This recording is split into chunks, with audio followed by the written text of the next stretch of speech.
Five years ago, while browsing a Catholic page on Facebook, I came across a familiar question that read, which is more important, a traditional wedding or a church wedding? This was a question I had seen asked at an earlier time, and I remember that it was controversial.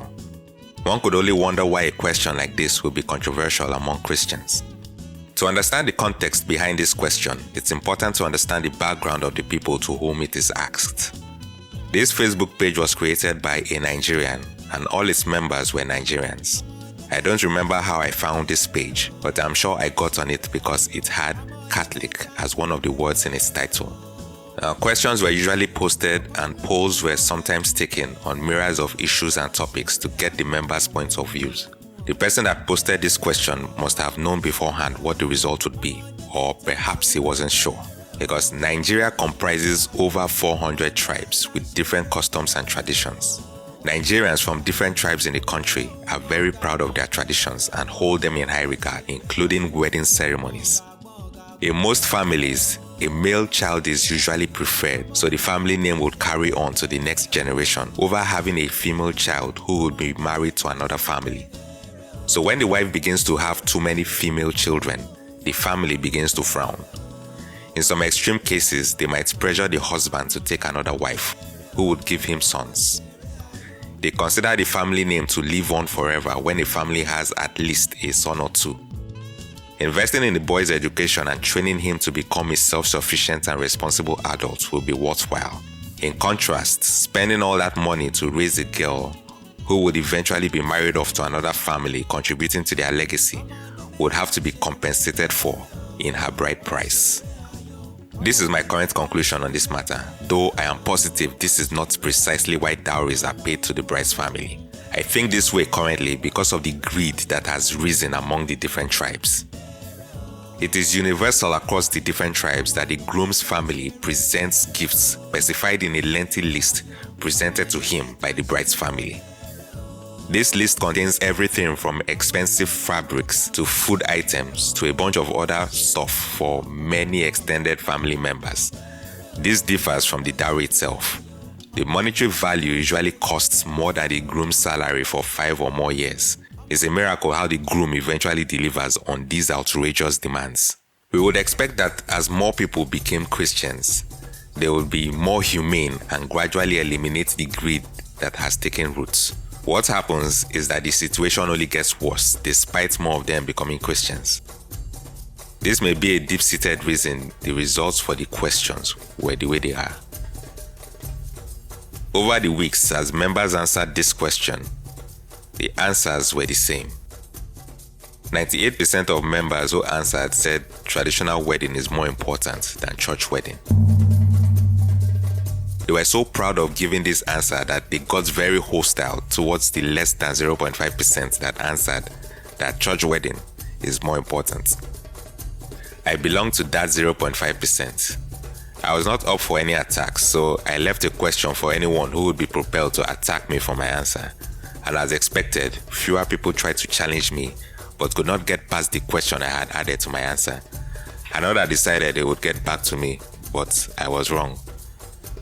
He has not got back to me, and it's been more than 5 years already.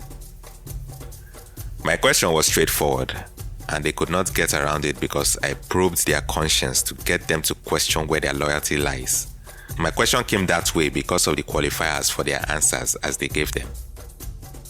The reason for their answers were different. These were their claims.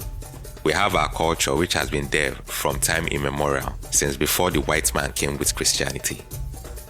We are meant to be true to our culture, not another man's. The church will not even conduct a church wedding for you until you have done your traditional wedding. I don't remember my exact response, but the meaning at the heart of it was, you are all ignorant. And if either of them encountered me today repeating these claims, I would have the same reply. If you pay close attention to each claim, it should be obvious that these Christians are anything else but that. Analyze the first two claims here and realize that they consider elements of their culture as incompatible with Christianity. They consider Christianity to be something out there and not to be fully embraced. Now, this is a problem because you are either for God or you are not. You cannot accept some aspects of Christ's teaching and decide you don't need the others. You must accept him entirely. It's also a problem to call oneself a Christian while thinking at the same time that it is a tradition that belongs to a people of a different race. The third claim is false, but I do not doubt that there's the possibility there are traditional-minded bishops who mandate priests in their diocese not to officiate at the wedding mass of members who have not done a traditional wedding first. However, while the church respects good aspects of the traditions of different cultures, the church does not mandate this. From the beginning, when the church, the apostles, and other missionaries took the good news to distant lands, they did not try to eliminate their traditions. They highlighted all the good aspects of these cultures and related them to how they can be better lived or applied through the teachings of Christ, while ungodly aspects of those traditions were discouraged altogether, and societies transformed. These Catholic Christians that gave this as their answers were not transformed in the least by their Christianity. They were still holding on to all aspects of their culture, both good and bad.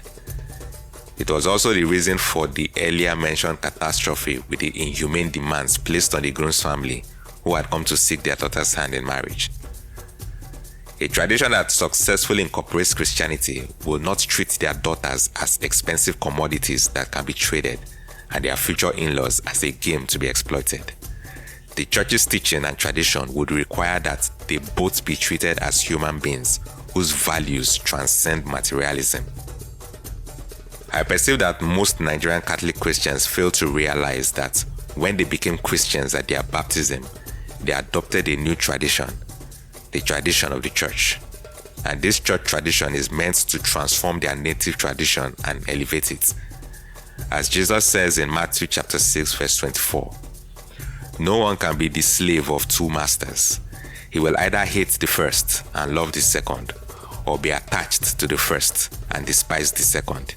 You cannot be the slave both of God and of money." Many people get upset when they are told that the gods of their tribesmen in their villages, which they worshipped, are demons. But I wonder if they ever read Psalm 96 verses 4 and 5. "For great is the Lord and most worthy of praise. He is to be feared above all gods. For all the gods of the nations are idols, but the Lord made the heavens."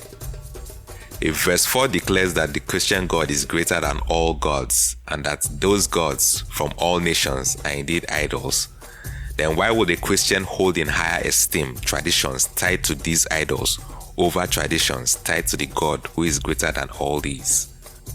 The significant distinction between Nigerian traditional weddings and Catholic church weddings are as follows. The traditional marriages are presided over by the elders in the village. They agree to the marriage, bless Kola, give their approval, collect the dowry, money, material goods, and bless the couple and their union. At the Catholic church wedding, the couple exchange their vows before God at the altar and are blessed by the officiating priest. Priest doesn't give his approval. It is God who does. The Christians on that Facebook page were confident that exchanging vows before fellow men is far more important than the exchange of vows before God Most High. I have not interacted with Africans from other countries about this, so I do not have any data on how they weigh church traditions with their customs and culture. Still, I understand that many Nigerians will be offended by my take. Now, if you are a Nigerian and you are offended, my question is this: why are you even a follower of Christ if your traditions are more important? Do you realize that a claim that your tribe's traditional wedding is more important than the wedding officiated by the priest in the Church of God implies that your ways are higher than the ways of God, that your ancestors are more significant than Almighty God? Have I made you angrier? I want you to let what I will say to you sink in, because I want you to get the truth. I do not want your emotions to get in the way. So if you are too angry to keep listening, I recommend you stop the video now and return when you are more receptive, as what I am about to point you to is very important in opening your eyes to why this belief is a slow-acting venom. Once, when large crowds of people were going along with Jesus, he turned and said to them, "Those who come to me cannot be my disciples unless they love me more than they love father and mother, wife and children, brothers and sisters, and themselves as well. Do not think that I have come to bring peace to the world. No, I did not come to bring peace, but a sword. I came to set sons against their fathers, daughters against their mothers, daughters-in-law against their mothers-in-law. Your worst enemies will be the members of your own family. Those who love their father or mother more than me are not fit to be my disciples. Those who love their son or daughter more than me are not fit to be my disciples." When you became Christian, you offered yourself to God and placed him above your traditions, above your families, and above your idols. So, do you still believe that a traditional wedding is more important than a church wedding? This is venom to Christian spirituality, and the mindset must be corrected. You ought to be the agent of change in your culture to stop many of the unholy exploitation practices. Your extended family will hate you for this, but you must represent the values the Lord wants for us. The kind of monetary exploitation taking place in your villages has discouraged a lot of eligible bachelors from marrying your daughters and left them vulnerable to premarital sex and every other sin that endangers their souls. You must never forget the conditions Jesus has given for following him. You cannot love your tradition, you cannot love your family, you cannot love your ancestors, you cannot love your customs, your wife, your father, mother, siblings, more than the tradition Jesus left his apostles, passed down over almost 2,000 years in his church. If you love these more than him, then you have rejected him. When you reject him before others, consciously or unconsciously, he will deny you before the Heavenly Father.